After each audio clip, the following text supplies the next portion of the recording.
Olá, obrigado por assistir a mais essa entrevista da Casa da Crítica. Hoje, eu e a Estela temos a alegria de sermos recebidos pelo Thomas Juliano, autor do livro Desconstruindo Paulo Freire. O Thomas e outros autores, né, fizeram essa obra aqui provocativa, que é quebradiça do nosso senso comum, ou de um senso comum bastante difundido, que é louvar a Paulo Freire. Pessoas assim louvam muitas vezes de maneira até acrítica, é sobre o que a gente vai conversar. Thomas Juliano é historiador daqui de Porto Alegre, um jovem estudioso que teve a ousadia e a coragem de abordar de maneira crítica, consistente, o que é um ícone para muitos aí da nossa pedagogia, e sobre isso nós vamos falar. Thomas é um estudioso da história do Brasil, aí vai apresentar um pouquinho mais a trajetória dele, se dedica a estudo do Paulo Freire já há bastante tempo, já tem um curso consagrado na internet sobre isso, também esse livro, e acredito com mais materiais. Thomas, muito obrigado por nos conceder essa entrevista. Por favor, apresenta um beabazinho para nós de ti e o que te leva a abordar Paulo Freire sobre esse teu viés. Agradeço o convite, um prazer conversar com vocês e com a audiência que vocês têm. Bom, um pouco da minha história, sou graduado em História e foi ali que eu comecei, eu vou dizer assim, a desenvolver estudos em cima de Paulo Freire, estudos estes que não foram concebidos em um primeiro momento com qualquer resultado prévio. Eu não comecei a estudar Paulo Freire já com uma crítica formada. Na época, em 2011, 12, eu senti, eu vou dizer assim, o comichão da dúvida de querer compreender o porquê ele em si tinha sido então escolhido como patrão da educação brasileira, e isso já falando já a partir de 2012. Então, com esta dúvida eu comecei a estudá-lo, com esse tipo de interesse, com esse tipo de interrogação. Leopold von Ranke, historiador alemão, ele trabalhava muito que um bom historiador é aquele que faz boas perguntas, ainda que perguntas óbvias. E nesse caso era uma pergunta óbvia. Por que este homem foi escolhido como nosso patrono? E foi a partir desse tipo de interrogação que eu quis compreendê-lo. E volto a dizer, sem nenhum resultado prévio eu comecei a estudá-lo. Ocorre que a partir do desenvolvimento desse estudo eu percebi que ele em si era no mínimo um intelectual contraditório. E sendo um intelectual contraditório, ele não tinha, portanto, as ferramentas para ser alçado ao patamar em que foi alçado. Então, minha história com Paulo Freire é essa. Aí, claro, em outros estudos, como por exemplo citaste a minha relação com a história do Brasil, minha graduação, enfim, Paulo Freire orbitou um pouco em cima disso. Eu sempre brinco, e é uma anedota mais do que verídica. Quando eu comecei a fazer história, o meu sonho era trabalhar no Museu do Louvre. Eu gostava de ser assim, eu almejava, minha ideia de vida era fumar cachimbo, frequentar grandes museus, falar 12 idiomas, e, enfim, essa era mais ou menos o meu estereótipo de um bom historiador.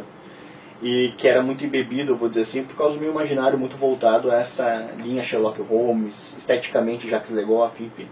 Acontece que, a partir do momento que eu comecei a estudar Paulo Freire e outros pensadores, eu comecei, em certo sentido, a colocar a minha mão na graxa. Paulo Freire, ele é o antônimo dessa minha ideia de estética do que é um bom, vou dizer assim, que era a minha ideia de historiador. E sendo o antônimo disso, eu comecei a mergulhar nesse ambiente, eu comecei a me embebedar cada vez mais de Brasil. Eu detectei que somos um paciente em um estado débil, e, portanto, eu comecei a me apaixonar cada vez mais pelo meu próprio país. Paulo Freire tem aí uma relação indireta em cima disso, sem dúvida. Olha, dentro dessa bela aí pujante apresentação, eu vou puxar a primeira pergunta. É justo Paulo Freire, exatamente ele, ser patrono da nossa educação? Bom, vamos lá. É injusto. É injusto. É injusto, sem dúvida alguma, e vou explicar por quê.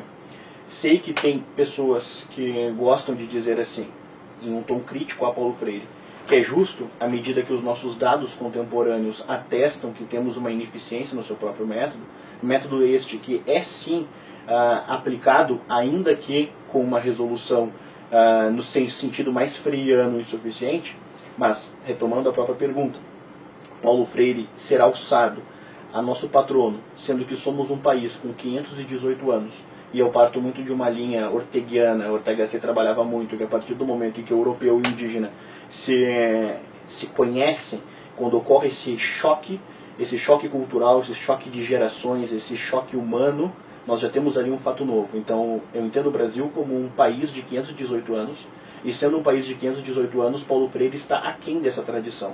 Eu não posso acreditar que a terra de Joaquim Nabuco, Dom Pedro II, Carlos Gomes, Anchieta, Padre Aspilcueta e tantos outros homens, tenha, eu vou dizer assim, em Paulo Freire o seu suprassumo da pedagogia. Paulo Freire está aquém, volto a repetir, dessa tradição, uma tradição de 518 anos, e que gosto de usar essa explicação partindo da ideia de que nós não somos um fato novo, ou seja, nós temos uma tradição, e eu enxergando o Brasil como portador de uma tradição ainda que esquecida, Paulo Freire está aquém. Ele não deve, eu vou dizer assim, e não falo isso em um tom de militância, falo isso num tom de análise objetiva sobre o seu próprio pensamento, comparado a outros pensamentos, ele não deve ser alçado ao patamar em que hoje ele foi colocado. Então, eu não resumo o Brasil a partir do contemporâneo, o Brasil não pode ser resumido em 2018, 2017, 2015, o Brasil não pode ter a sua história restrita aos últimos fatos. O Brasil não nasceu no governo PT. O Brasil é maior do que isso. E sendo maior do que isso, Paulo Freire está numa outra margem. Estando numa outra margem, ele sim, aí eu sintetizo a própria resposta, ele está colocado em um patamar que ele não merece. Eu agradeço, porque normalmente a crítica comum que a gente vê é uma crítica jocosa. Pelo menos uma coisa coerente no Brasil, porque temos aí o Paulo Freire, que você chama aqui na tua obra do tipo o santo do pau oco, que você chama ele aqui. Patrono do pau oco. Patrono do pau oco, da forma que você trata aqui. Mas deixa eu comentar, está se propagando aí, festejando-se, que nós estamos há pouco mais de 50 anos da experiência de Angicos, segundo a qual foi a grande disruptiva, a questão disruptiva da educação, que é possível alfabetizar, segundo o método paulo freiriano, em 40 dias aproximado. Me comenta um pouco, isso é mito, isso é verdade? O método existe e funciona mesmo, em 40 dias alfabetiza? Me comenta um pouquinho. A segunda esposa de Paulo Freire, ela escreveu uma obra de fôlego, uma biografia de fôlego de seu marido, em que ela desmistifica um pouco, embasada, claro, nas próprias declarações de Paulo Freire, de que ele se apresentava como um homem capaz de alfabetizar em 40 dias. Ele foi incensado dessa maneira muito mais por seus pares do que necessariamente por suas declarações. Acontece então que Paulo Freire deve ser discutido dentro do seu método de alfabetização, especificamente a partir da ideia de como esse método se desenvolvia. Ou seja, como o método silábico foi transfigurado dentro do princípio de Paulo Freire. Exemplo, ele trabalhava com as ideias de palavras geradoras. Você está dando aula para um grupo de pescadores, exemplo. Aí existem algumas palavras que Paulo Freire entendia como sendo geradoras. Geradoras por quê? Porque trabalhavam muito na própria realidade objetiva, empírica, dos próprios objetos. Objetos estes sinônimos aí de alunos. Porque Paulo Freire trabalhava, ainda que não assumisse, com a ideia de que seus alunos eram objetos. Portanto, o que acontece? Exemplo, estou dando aula para um grupo de pescadores e palavras como, por exemplo, peixe, rede, vara, enfim, são as palavras geradoras. E Paulo Freire escrevia essas palavras, exemplo, no quadro, e retirando ali uma outra palavra, e trabalhava a partir dessa retirada de palavras, de sílabas, de fonemas, com a ideia da própria alfabetização. E, eu vou dizer assim, o resultado desse método era o resultado, sim, em um curto espaço de tempo, essas pessoas conseguiram alguma familiaridade com as palavras, com as leituras. Ocorre que, aí a gente precisa ampliar a ideia do que é estar alfabetizado. Tanto é que nós trabalhamos com o conceito contemporâneo do próprio analfabeto funcional e outras tantas coisas nesse sentido. E quando a gente analisa os resultados de Paulo Freire a longo prazo e não a curto prazo, porque ensinar alguém a ler e escrever poucas palavras em 40 dias não é tão, eu vou dizer assim, difícil como, por exemplo, formar a partir daquele alfabetizado um futuro leitor. Um futuro leitor, eu vou dizer assim, que questionará não só a realidade de mundo material em si, a partir de uma dialética marxista a modo de Paulo Freire, mas que irá indagar o mundo a partir da realidade sob o ponto de vista humano.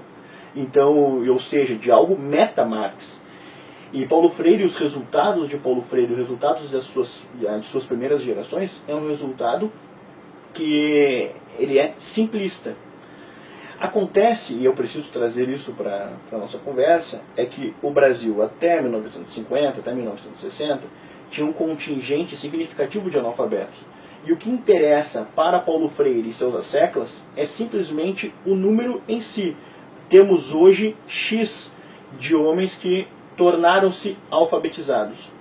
E só que este número ele não é discutido em si mesmo, porque quando a gente pega o público leitor de uma década de 40, por exemplo, e comparamos este público leitor com a nossa realidade contemporânea hoje, ok, os números de alfabetizados são superiores em nossos dias. Porém, o público leitor hoje é menor e mais desqualificado do que na década de 40. E a gente precisa discutir esses dados de uma maneira um pouco maior, saindo da ideia da própria massa, da própria ideia coletiva. Então, para sintetizar, só fazendo esse gancho, Paulo Freire trabalhava com um método que partia da realidade dos próprios alunos. Esse método discutia a realidade sob o ponto de vista intencional, ou seja, Paulo Freire não discutia o trabalho a partir de uma ideia de dignidade do trabalho, ele discutia o trabalho a partir de uma ideia de luta de classe. Ou seja, Paulo Freire tinha intenção e o método era um método político. Em suma, mais ou menos nessa linha. É a dita pedagogia do oprimido oprime ou liberta? A pedagogia do oprimido, ela oprime, e oprime de maneira severa. Ela coloca os alunos dentro de gulags. É mais ou menos nessa linha. Exemplo, Paulo Freire não trabalhava com caráter específico do próprio aluno. Paulo Freire trabalhava com o aluno idealizado. Exemplo, em uma turma de 30 alunos, nós temos, e cada um dentro das suas experiências escolares, talvez se recorde. Eu vou dar um exemplo anedótico, mais do que verdadeiro. Eu era um aluno extremamente bagunceiro. Eu tinha essa característica. O professor, então, portanto, para lidar com o Thomas, ele tinha que ter algumas ferramentas pedagógicas diferentes, por exemplo, de lidar com um grande amigo meu que era extremamente compenetrado. Então, Paulo Freire trabalhava com uma ideia singular de pedagogia, porque a sua ideia era o homem ideal, e não necessariamente o ser humano que ele se deparava naquela realidade, ser humano este que naturalmente é específico. Então, é um método pedagógico Paulo Freire, a sua ideia que fundamenta bem ou mal a pedagogia da autonomia, a pedagogia do oprimido e todas as suas obras, de um homem a ser realizado, a ser constituído. É aquela ideia, por exemplo, do Admirável Mundo Novo, do Huxley, do homem ideal, do homem criado. E Paulo Freire trabalhava com essa linha. Paulo Freire ele fez parte, e ele ainda faz porque ainda as suas teorias estão vivas, de um intelectual que traiu o próprio conceito de intelectual no seu sentido do Roland Bendacon, trabalhava com isso na própria obra, na traição dos intelectuais, e Paulo Freire foi um intelectual que traiu a ideia de intelectual e traiu, portanto, dentro das suas áreas, a ideia do que é ser um pedagogo, do que é, por exemplo, ser professor. Ele não era assim porque trabalhava com a ideia de um homem a ser realizado sem trabalhar com a característica específica de cada um dos tipos de alunos. Para concluir, usando um próprio exemplo de Paulo Freire. Ele usava como uma referência negativa aqueles comportamentos que eram comportamentos, na sua visão, aburguesados. Exemplo, um filho que respeita os pais, um filho que gosta, por exemplo, de escutar Beethoven, que era o exemplo que ele adorava citar de maneira negativa. Paulo Freire entendia isso como um comportamento aburguesado. Paulo Freire, ainda que não tenha versado sobre isso, ele é um corresponsável por essa equiparação que encontramos no nosso contemporâneo, que Beethoven e o Pablo Vittar ficam alçados na mesma esfera musical, dentro dos espaços escolares. Posso dizer que não trabalha com o imaginário, nem com o desenvolvimento da lei da iniciativa humana, criatividade, nem nada. Uma reprodução material. Ele trabalha exatamente nessa linha. Ele trabalha com... Adequa o homem à classe. Exatamente. O homem como um ser automatizado e fabricável. E essa forma não só é perversa, sob o ponto de vista da própria natureza do homem, mas entra exatamente naquele sentido que é a linha marxista de Paulo Freire, ou seja, essa linha do homem coletivo, a classe, o homem massa, no desenvolvimento marxista desse próprio conceito. É feio criar a força de vontade nesse raciocínio todo. Feio, exemplo, o aluno que se dedica, que tira nota 10, por exemplo, e o aluno que não se dedica e tira nota 5, são tratados da mesma forma. Ainda que eu entenda que o professor tem uma responsabilidade diferente com cada um desses alunos e deve sim desenvolver aquele aluno que tira nota 5 e não está prestando atenção na sua aula, Paulo Freire trabalhava com uma equiparação, com uma ideia de que está falando ali de alunos com uma dedicação igual, com tipos humanos iguais. Na verdade, não é o caso. Trocando em miúdos, nivela por baixo. Nivela por baixo, sem dúvida. E me conta uma coisa, você esclareceu aí a vermos o Brasil dentro de uma escala, não recortar hoje, aqui, agora, como se surgimos agora, esse simplismo, na verdade, que a gente viu. Me faz uma menção aí, bem, que seja muito breve, sobre a quem seria razoavelmente justo, ou mais justo, ou menos injusto, atribuir um cargo de patrono da nossa educação, pensando nessa escala que você diz, Brasil de 518 anos. Eu acho que o conceito patrono da educação, ele é um conceito problemático em si. Sim, sem dúvida. E não, se eu tivesse exemplo, né, vamos brincar assim com a ideia do ser, né? Se eu hoje tivesse poder, tivesse a caneta para poder escolher alguém, eu iria escolher que não tivéssemos ninguém. À medida que o Brasil, felizmente, isso foi esquecido, o Brasil tem um panteão de homens.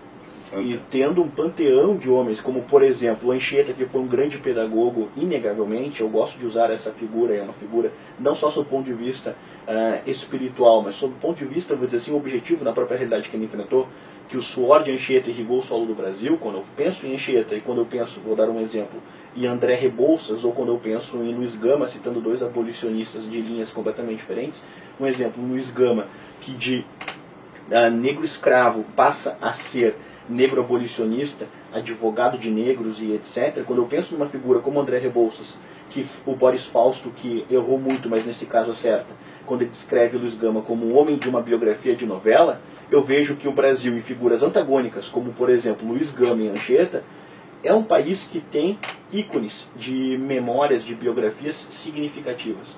Então, Paulo Freire, ele está muito abaixo do seu ponto de vista biográfico e do seu ponto de vista intelectual desses homens. Então, como é que eu colocaria essa ideia de patrono? Eu acho que o Brasil tem um panteão significativo em cada uma dessas áreas diferentes. Exemplo, quando eu penso em Anchieta, que aí sim eu coloco como suprassumo da pedagogia brasileira, porque ele teve que lidar com uma realidade hostil do seu ponto de vista selva, homens que viviam em tribos e tinham ali um entendimento sobre a sua própria realidade, sobre a sua própria natureza restrita, e ele teve que lidar com isso de uma maneira heróica. E o próprio Anchieta tinha deficiências físicas, né? Até gosto de brincar, brincando com a própria realidade. Anchieta, que era manco, por exemplo, caminhou muito, ou seja, ele teve que lidar inclusive com as próprias debilidades humanas e teve que transcendê-las. Não só porque era padre e tinha essa característica, mas nós temos ali um valor humano, porque Anchieta não foi a regra de todos os inacianos que vieram ao Brasil, mas Anchieta deve ser analisado especificamente como homem santo que foi. Mas, ou seja, eu posso colocar o próprio modelo do homem em si integra a pedagogia? E pegando até essa ideia de modelo do homem, Vicente, aqui pensando em Anchieta e fazendo uma comparação até a Paulo Freire, fazendo uma comparação a Paulo Freire até do seu ponto de vista de método, né? Enquanto que Paulo Freire fabrica um tipo humano, ou tenta fabricar um tipo humano, Anchieta aprendeu tupi, entendia aquelas realidades e fez esses homens se desenvolverem a partir daquilo que tinham. Paulo Freire não. Dependendo do tipo de aluno, Paulo Freire vai aleijar aquele conhecimento para fabricar o próprio homem, enquanto que Anchieta em si valorizava aquele conhecimento.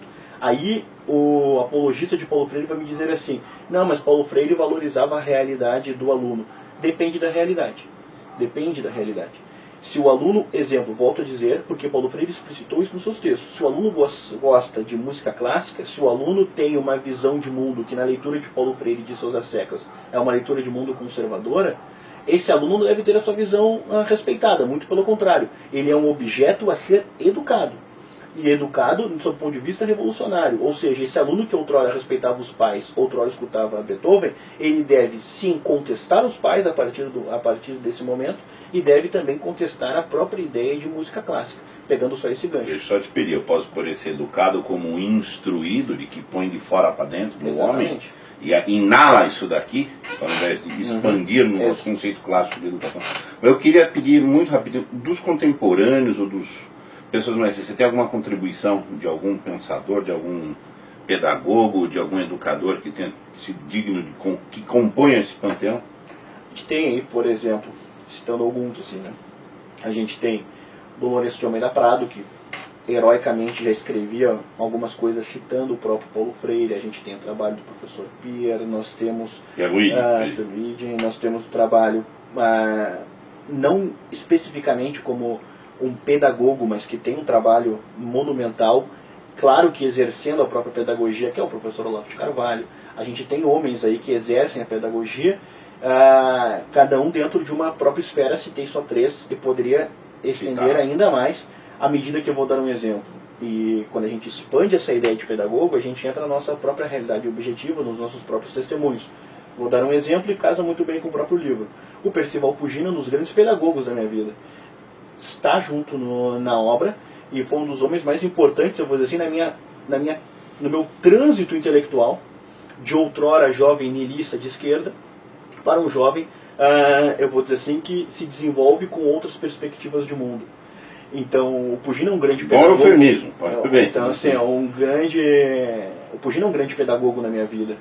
Então, cada um na sua realidade tem ali os seus bons pedagogos, mas homens que tiveram um trabalho, que tiveram, no caso do professor Pierre do Dom Lourenço e de Dom Lourenço, e no caso do Olavo, que ainda está aí na nossa realidade, atuando no próprio presente, estamos falando de homens que colaboraram e colaboram, no caso do Olavo, de maneira significativa com essa mudança intelectual que a gente, bem ou mal, a gente tem encontrado de maneira crescente. O próprio livro responde bem sobre isso, que é uma maneira crescente desse tipo de interesse, né? Que bom, eu vou agradecer, eu vou terminar esse primeiro bloco aqui da entrevista. A Estela vai seguir com um viés próprio também. Agradeço. E a Casa da Crítica vai estar sempre desejante de conhecer mais e mais a composição desse panteão esquecido. Tá? Obrigado. Agora para o segundo bloco, aqui com o Tomás Juliano, que já nos brindou com várias ideias e opiniões de como é que ele pensa Paulo Freire em função do livro que ele está lançando. Aliás, ele já lançou e que a gente está falando dele aqui. Então, eu quero que você conte um pouco para nós quais são as circunstâncias em que Paulo Freire vira o patrono da educação brasileira. Obrigado, prazer conversar agora contigo nesta posição. Bom, Paulo Freire foi alçado em matéria de documento, naquela linha tanto quanto positivista, ou seja, quando a fonte material surge em 2012, né? Já no governo Dilma Rousseff. Acontece que Paulo Freire em si, ele tem uma participação política bem efetiva no desenvolvimento do próprio Partido dos Trabalhadores, né? Trago, inclusive, para ilustrar a própria resposta, que em 89, caso o Lula tivesse vencido a eleição à presidência, Paulo Freire, segundo o próprio Lula, teria sido alçado ao patamar de ministro da Educação brasileira. Inclusive, quando o Lula venceu em 2002, Lula escreveu uma carta à viúva de Paulo Freire faleceu em 97, e escreveu dizendo que Paulo Freire era o grande responsável pela ascensão do próprio PT. Então, Paulo Freire ele foi alçado a patrono da educação brasileira dentro dessa circunstância, de seu envolvimento com o próprio Partido dos Trabalhadores. E esse envolvimento de um partido que, no sentido mais leninista, entende que o partido é o próprio Estado, a gente entende que a ideia de dar a Paulo Freire essa deferência, por quê? Porque nós estamos falando de um partido que entendia que o Estado era o partido, e nesse sentido, qual o pedagogo do partido? Necessariamente esse pedagogo tem que ser o pedagogo do Estado. Então é nesse contexto que o Paulo Freire foi alçado. Nós já estamos falando aí do primeiro governo Dilma Rousseff, sequência do governo Lula. Lula sai com um índice de popularidade bem acentuado. E esse índice de popularidade, uma popularidade muito alienada do seu ponto de vista fiscal, fez com que esse tipo de documento, este e outros, passassem de um jeito, eu vou dizer assim, um tanto quanto, como é que eu posso dizer assim, ó, de maneira branda. Tanto é que eu vou dar um exemplo, em 2009, 2008, 2010, começaram a surgir os debates em cima do PNDH3, um exemplo, que era uma posição tirânica do próprio governo. Então, só que aquilo não tinha força, eu vou dizer assim, que hoje, por exemplo, as medidas políticas acabam recebendo no próprio ambiente da educação. Um exemplo para fazer uma comparação. Nós temos a Base Nacional Comum Curricular, em que tinha ali o conceito de gênero. Esse conceito foi discutido, debatido, houve manifestações, e essas manifestações conseguiram retirar esse próprio termo.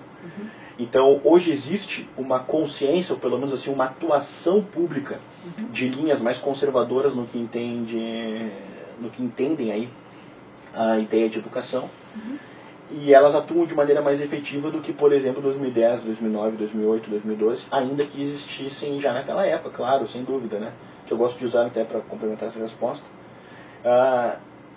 Os fenômenos liberais, conservadores, enfim, esses fenômenos políticos e que tocam especificamente dentro da educação, eles nunca sumiram no Brasil. Acontece que hoje, com a ideia de internet, isso ficou cada vez mais popularizado. Então, para concluir, Paulo Freire entra nesse contexto. Um contexto em que o governo tinha popularidade, este governo ele ajudou a formar, ele era um ícone do próprio partido, foi alçado a um patamar que para o partido é justo, e claro, Paulo Freire, e aí cabe dizer, ele foi atuante durante toda a década de 90 também, ou seja, ele não foi alguém que o PT colocou. Paulo Freire, um exemplo, quando ele volta do exílio, ele chega ali no aeroporto de Viracopos, e quando ele chega no aeroporto de Viracopos, Fernando Henrique Cardoso estava ali pronto para recebê-lo. Então, Paulo Freire não é alguém que deve ser entendido apenas como um petista. Não, ele fez parte de um trânsito de decadência cultural brasileiro, de elites de esquerda, em que o Fernando Henrique Cardoso está inserido também. Então, mais ou menos nesse contexto. Você podia comentar um pouquinho para nós como é esse percurso internacional do Paulo Freire, de exílio? Claro, ele tem, primeiro, né, a sua... Cabe dizer assim, até vou começar a resposta pelo final. Nós tivemos ali uma lista dos últimos homens que deveriam voltar ao Brasil. E Paulo Freire estava ali. Paulo Freire foi entendido pelas forças militares que muito erraram como um homem perigosíssimo. Ainda que com essa figura branda, com esse discurso dele um tanto quanto, abre aspas, franciscano, fecha aspas, Paulo Freire ele era entendido como um homem perigoso. Claro que se você olha ele em si, você não encontra perigo. Você, olhando a figura dele semelhante a um Papai Noel, você não imagina que ele, por exemplo, tratava Che Guevara como um sinônimo de amor. São coisas um tanto quanto diferentes, né? Então, nessa perspectiva, Paulo Freire ele foi tratado, nesse contexto internacional, e eu comecei a resposta pelo final, como um sujeito de altíssima, vamos dizer assim, periculosidade. Acontece que o Paulo Freire, quando sai do Brasil, e ele transita Bolívia, Chile, e depois ele começa a trabalhar no Conselho Mundial de Igrejas, Unesco, ele teve uma atuação internacional muito significativa. Atuação esta que explica, claro, a popularidade dele em nossos dias, popularidade que faz com que ele seja o nosso autor mais citado mundo afora, né? Ultrapassou, por exemplo, Gilberto Freire, que foi um gigante de nossa cultura, de nossa interpretação sociológica, e Paulo Freire hoje é mais citado que Gilberto Freire. Então o que acontece? A carreira internacional de Paulo Freire, ela tem um antes e um depois, um momento de virada. Esse momento de virada é o Conselho Mundial de Igrejas, né? Um organismo questionável que popularizou não só o pensamento de Paulo Freire, mas o pensamento de outros homens que reinterpretaram a própria religião, a própria cosmovisão, a própria ideia de mundo, a partir de uma leitura social em si. É o Cristo do Sermão da Montanha interpretado objetivamente apenas pela realidade. Quando o Cristo que diz, bem-aventurado são os pobres, porque terão aí a vida eterna, essa parte da vida eterna ela é esquecida. Bem-aventurados os pobres em si, porque são pobres e a partir dessa realidade de pobreza podem fundamentar a luta de classes. Ou seja, Paulo Freire fez parte de um conjunto de intelectuais, e ele ajudou a pensar isso, que disseminaram as próprias ideias de teologia da libertação, eu vou dizer assim, da decadência dos movimentos de ação católica, enfim. Então a carreira internacional de Paulo Freire, para concluir, foi uma carreira que tem um momento de virada. Esse momento de virada é o Conselho Mundial de Igrejas, e a partir desse momento de virada, a gente já muda um pouco a esfera. Sai o pedagogo político do Brasil, e nós já entramos em um homem que articulava internacionalmente uma visão socioconstrutivista de seu pensamento. Então, nessa perspectiva. Você há pouco falava de realidades, né? E como é então o Brasil real? Bom, a pergunta é excelente porque existe uma linha que é crítica a Paulo Freire. Foi uma das premissas que eu quis fazer o livro, porque eu encontrava muita debilidade nas manifestações críticas a Paulo Freire. E eu parto de uma perspectiva que, se você quer criticar alguma coisa, estude mais o próprio objeto, e a partir desse estudo você encontrará ali os meios para empreender alguma iniciativa, seja para endossar ou criticar. Então, no caso de Paulo Freire, como já há algum tempo eu estudo muito, até gosto de brincar que por estudá-lo tanto eu desaprendi a escrever, e o que acontece é que dentro desse estudo eu comecei a perceber que as manifestações críticas elas eram muito ruins, porque elas muitas vezes sublinham a alienação que Paulo Freire tantas vezes destacou dentro dos movimentos críticos ao seu próprio pensamento. Um exemplo, o Brasil em 2018 ainda é um país sem saneamento básico pleno, pegando um caso. O Brasil em 2018 ainda é um país muito pobre, ainda é um país com riquezas naturais, ainda é um país que tem condições de prosperar. Até gosto de brincar, o Brasil é tão rico que mesmo depois de um governo petista, o Brasil ainda tem chance de prosperar. Então, assim, é muito significativo esse desenvolvimento de um país que, ainda que com governos, do ponto de vista fiscal, corruptos ao extremo, o Brasil ainda consegue ter chance de avançar do ponto de vista social. Então a realidade é uma realidade de um país, sim, com sérios problemas. Eu gosto de citar o saneamento básico para demonstrar o que nós estamos falando de algo básico, e não temos isso. Então o Brasil real tem esses problemas. Esses problemas devem ser discutidos de que maneira? De que maneiras? A partir de suas realidades específicas, propondo soluções, e não necessariamente o uso ideológico desse tipo de pauta em que o pobre continua pobre, em que você debate, por exemplo, desigualdade financeira a partir da ideia que o rico deve distribuir o seu dinheiro ao invés de fazer o pobre ficar rico, sabe? Essa inversão.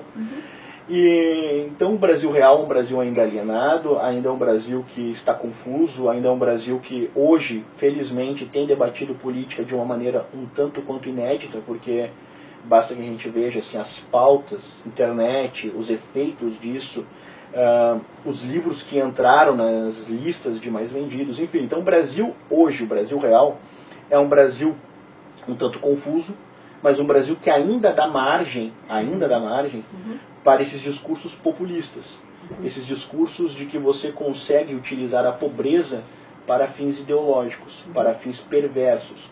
Basta que a gente veja, só para fazer uma comparação partidária, inclusive, para que hoje o PT conseguisse desenvolver meios de poder no Nordeste, foi necessário que o antigo PFL entregasse aquilo para o próprio PT. Então nós tínhamos ali um partido que no seu discurso era um partido liberal, e que entregou o próprio partido a um partido de esquerda, como é o caso do próprio PT. Ou seja, a sociedade brasileira viveu sistematicamente ilusões e tentou responder a isso de diferentes maneiras. PFL, PT é um exemplo.